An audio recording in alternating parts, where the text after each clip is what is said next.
Bonsoir et bienvenue dans ce nouveau numéro du 7-8 Culture. Je vous souhaite à tous une très belle année. Voici le sommaire de ce premier numéro de l'année.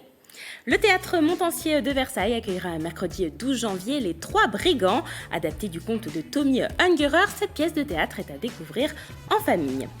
Les Nuits de la lecture reviennent pour une 6e édition. La communauté urbaine Grand Paris Seine-et-Oise propose de nombreuses animations du 20 au 23 janvier dans différentes bibliothèques. Nous parlerons de ces manifestations et ateliers avec la responsable de cet événement pour GPSEO.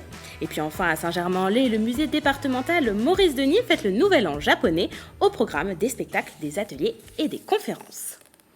Il sera joué au théâtre Montansier mercredi 12 janvier à 15h. L'adaptation Les Trois Brigands met en lumière des voyous et leur destin croisé avec une petite fille. Un spectacle qui allie théâtre, musique ou encore marionnettes. Regardez.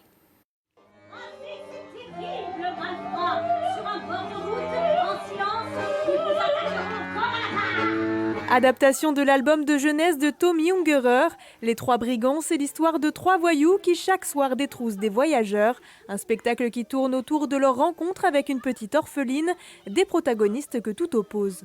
L'histoire raconte après qu'est-ce qui va naître de cette rencontre et comment ces trois brigands comment cette petite fille va finalement bouleverser la vie de ces trois affreux Jojo et comment ils vont trouver une implication sociale différente. Ce qui ne veut pas dire qu'ils arrêteront de voler.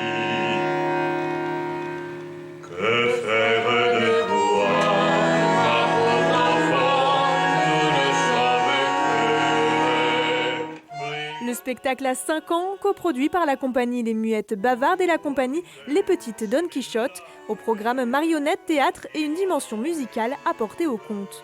C'est un spectacle musical qui fait venir au théâtre un grand compositeur. Il n'avait jamais composé pour les paroles, pour des textes. Donc, je pense que c'est des grands interprètes aussi. Sébastien Innocenti, Lissandre Donoso sont des bandonéonistes très reconnus aujourd'hui à l'international. Rendez-vous au théâtre du Montansier mercredi 12 janvier à 15h pour découvrir le spectacle. Et d'autres spectacles sont aussi à découvrir dans les Yvelines. Les 21, 22 et 23 janvier, les frères Coll seront sur la scène du cabaret du Bout des Prés à Cernay-la-Ville. Finaliste 2021 de la France, un incroyable talent sur M6, ce trio fraternel vous emportera dans l'univers de la jonglerie avec humour et musique. Les 60 choristes de la troupe de gospel Wide Spirit présentent leur grand concert annuel le dimanche 16 janvier 2022 à 15h30. De grands classiques seront repris comme Good on Moses ou plus récent comme Get Happy à l'église Notre-Dame du Chesnay à Viroflay. Avec les nouvelles règles mises en vigueur par le gouvernement ce lundi 3 janvier qui imposent de rester assis pendant les spectacles, certaines salles ont dû reporter ou voire annuler des concerts. C'est le cas de la Batterie à Guyancourt avec l'annulation de la date du jeune rappeur Canoë prévue le 14 janvier. Pour les autres rendez-vous de la salle, des chaises seront installées à la place de la Fosse. À la Meurise à Trappes, le groupe Trio reporte sa tournée prévue le 30 janvier prochain dans la salle trappiste. Pour le reste, tout est pour l'instant maintenu.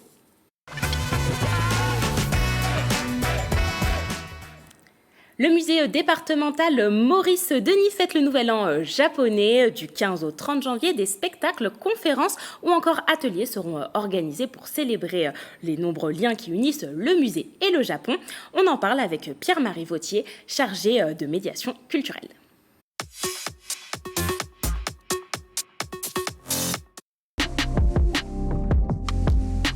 Oshogatsu, c'est un cycle à la fois de spectacles, de conférences et d'ateliers qu'on donne pour fêter le Nouvel An japonais, qui est un événement au Japon qui se déroule sur plusieurs jours et qu'au musée, on célébrera entre le 15 janvier et le 30 janvier. Et on a la chance d'être patronné par l'ambassade du Japon. Personnellement, il avait plusieurs amis japonais et il a notamment eu des élèves japonais qui sont devenus peintres reconnus au Japon. Mais c'est surtout l'influence japonaise qui est très présente dans son œuvre. On aura 2 temps forts principalement, qui sont les journées du 16 janvier et du 30 janvier, où on aura des artistes traditionnels japonais qui viendront représenter du théâtre taiko, du coup des tambours traditionnels japonais, de la danse kabuki. Ce sont des performances en général assez courtes, suivies d'un temps d'explication. Et puis également, ce seront tous nos ateliers par nos plasticiens, plutôt pour les familles et les enfants, autour du manga, autour de l'estampe et autour de l'origami. Du 20 au 23 janvier prochain, c'est la 6e édition des Nuits de la Lecture sur 4 soirées avec un temps fort le samedi 22 janvier. Les médiathèques, bibliothèques, librairies ou encore musées proposeront des animations pour vous faire partager le plaisir de lire. Sonia Latcher, bonsoir. Vous êtes Bonsoir. Bonsoir, vous êtes en visioconférence avec nous. Vous êtes la responsable de la bibliothèque des Mureaux. Alors avant de parler de ce qui se déroulera dans votre bibliothèque, parlons peut-être de l'événement. Concrètement, à quoi servent les nuits de la lecture ? À valoriser le livre, à le faire voir autrement, à donner envie à tous les lecteurs, à tous les usagers d'aller vers la lecture, hein, qui est un outil merveilleux pour s'évader, apprendre, devenir citoyen. Donc c'est un coup de projecteur sur tout le travail qui est fait dans les bibliothèques, librairies, voilà, principalement. Notamment chez les jeunes, la lecture, le goût de la lecture n'est plus forcément là. Comment vous faites du coup pour redonner l'envie de lire ?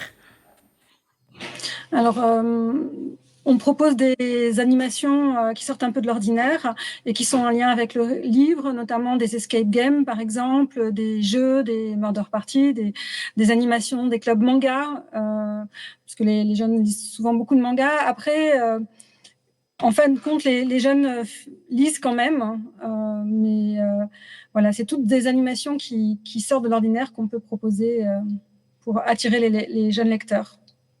Alors justement, Désacraliser le livre. Oui, justement, à GPSEO, de nombreux événements physiques et aussi numériques sont proposés, donc aussi dans les bibliothèques. Est-ce que vous pouvez peut-être m'en citer quelques-uns, les plus importants ? Sur toute la GPSEO, il y aura beaucoup d'événements. Par exemple, à Mantes-la-Jolie, il y aura des piges-à-contes théâtrales. Il y aura des piges-à-contes dansants, des lectures en pyjama, des sorties au théâtre, des rondes des contes, des ateliers créatifs. Numériques et ou plus traditionnels, des escape games, des concerts, des petits sketchs de théâtre. Voilà, toutes les sortes d'animations qu'on pourra trouver lors des nuits de la lecture dans les différentes bibliothèques de la communauté urbaine Grand Paris Seine-et-Oise, enfin du territoire de la communauté urbaine Grand Paris Seine-et-Oise. Et donc vous faites partie de la bibliothèque des Mureaux. Justement, quels ateliers vous avez mis en place, vous, dans votre bibliothèque ? Alors, nous, il y aura 2 ateliers. Un atelier carte pop-up, donc pour créer son personnage de BD ou manga préféré en 3D. Ça, c'est plus pour les plus grands, à partir de 8 ans. Pour les plus petits, 4-7 ans, il y aura un atelier pêle-mêle où ce sont des petits livres qui sont découpés par bande horizontale où vous pouvez mélanger la tête, le corps, les pieds. Et c'est un atelier qui mélangera création manuelle et numérique. Voilà, ces 2 ateliers-là. Sinon, il y aura aussi une ronde des contes pour les plus jeunes. Un spectacle qu'on a appelé Tous en scène, donc libérer, délivrer le comédien qui est en vous. Donc, on propose aux lecteurs, à partir de maintenant, de choisir des petits textes qu'on a écrits, des petites scénettes, et de les préparer seuls ou à plusieurs pour venir les jouer le jour de la nuit de la lecture, donc le 22 janvier. Et il y aura aussi des escape games sur le climat. Donc c'est un groupe d'explorateurs qui est parti en 2020 pour voir l'état de la planète en 2050. Ils reviennent et il faut voir ce qui s'est passé, trouver les énigmes. Et c'est une animation qu'on propose en lien avec, par l'association Énergie Solidaire. D'accord, très bien.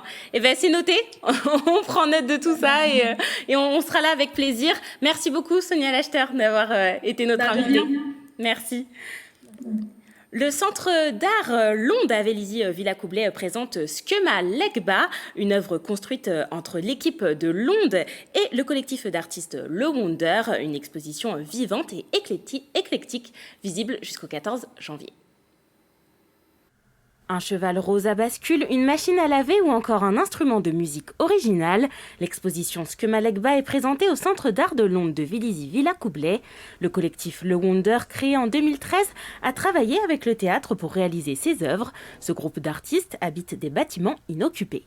Transformer ces espaces inutilisés en atelier pour travailler le bois, le métal, l'impression, la peinture. L'enjeu pour le Wonder à chaque fois, c'est de sortir un peu l'exposition de son carcan institutionnel, on va dire, où il y a cette visite solennelle qui là se transforme en quelque chose qui vient puiser dans l'idée du rite. Ce sont donc 12 artistes qui ont exposé une petite quinzaine d'œuvres totalement différentes, où tous les sens sont en éveil. Elles ont tout de même 2 points en commun, être expérimentales et destinées à un public plutôt jeune. L'idée, c'était vraiment d'apporter une dimension ludique. C'est pas un collectif qui travaille spécialement pour le jeune public, donc c'était vraiment une demande, une commande du Centre d'art et de Léo, qui touche aussi ces publics-là, donc ils sont vraiment amusés avec ça. Nelson Pernisco a créé Crystal Met en 2017, une œuvre hypnotisante, une boule disco accrochée au plafond qui crée un frottement sur le sol. Ce qui m'intéressait dans le fait de la mettre en jeu à Londres, c'est que le plafond, encore une fois, est très très haut, donc il y a vraiment cette question aussi d'une très grande chaîne qui descendait pour venir épouser la danse de cette boule disco sur le sol, qui vient en fait briser ces miroirs et se briser ensuite sur ces miroirs dans un espèce de bruit de scratch de vinyle, produire une fine poussière de miroirs argentés. D'autres œuvres ludiques sont proposées comme un mur du son, des tiroirs qui s'ouvrent et se ferment en rythme, ou encore une ruche de culture de champignons.